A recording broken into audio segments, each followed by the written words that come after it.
గతేడాది మేఘాలయలో జరిగిన honeymoon murder గురించి గుర్తుండే ఉంటుంది. మధ్యప్రదేశ్కు చెందిన వ్యాపారవేత్త రాజా రఘువంశిని అతడి భార్య సోనం ప్రియుడితో కలిసి హత్య చేసింది. పెళ్లైన నెల రోజుల్లోనే ఈ దారుణానికి పాల్పడింది. అచ్చం ఈ సంఘటనను తలపించేలా రాజస్థాన్లో ఓ మర్డర్ జరిగింది.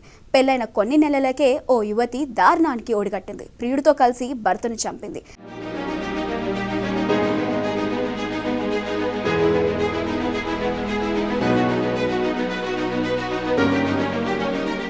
శ్రీ గంగానగర్కు చెందిన అంజు సంజు ప్రేమించుకున్నారు.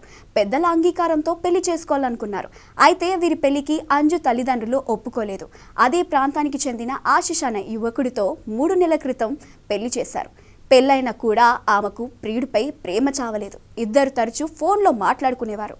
ఆశిష్ బతికి ఉంటే తమ ప్రేమకు అడ్డుగా ఉంటాడని భావించి చంపి ఒకటవ్వాలని డిసైడ్ అయ్యారు. ఇందుకోసం పక్కా ప్లాన్ వేశారు. జనవరి 30వ తేదీన రాత్రి 9 గంటల ప్రాంతంలో ఆశిష్ అంజు భోజనం చేశారు. ప్లాన్ ప్రకారం అంజు భర్తను ఈవినింగ్ వాక్కి అని చెప్పి బయటకు తీసుకొచ్చింది. ఇద్దరు రోడ్డుపై నడుచుకుంటూ వెళ్తున్నారు.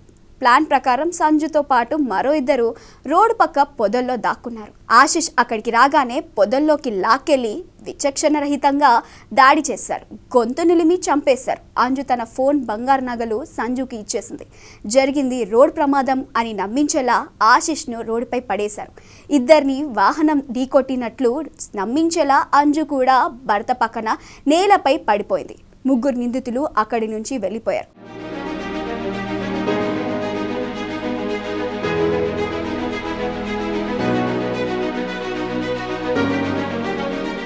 అటువైపు వచ్చిన వాహనదారులు రోడ్డుపై పడున్న వారిని చూశారు.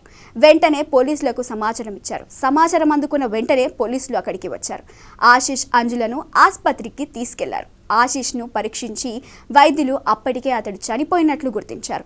అంజుకు సాధారణ చికిత్స అందించారు. పోలీసులు కేసు నమోదు చేసుకుని దర్యాప్తు చేపట్టారు. అంజును విచారించగా పొంతనలేని సమాధానాలు చెప్పింది. దీంతో పోలీసులకు ఆమెపై అనుమానం వచ్చింది. తమదైన శైలిలో విచారించగా మర్డర్ విషయం బయటపడింది. పోలీసులు అంజుతో పాటు సంజును, అతడికి సహాయం చేసిన మరో ఇద్దరిని అరెస్ట్ చేశారు.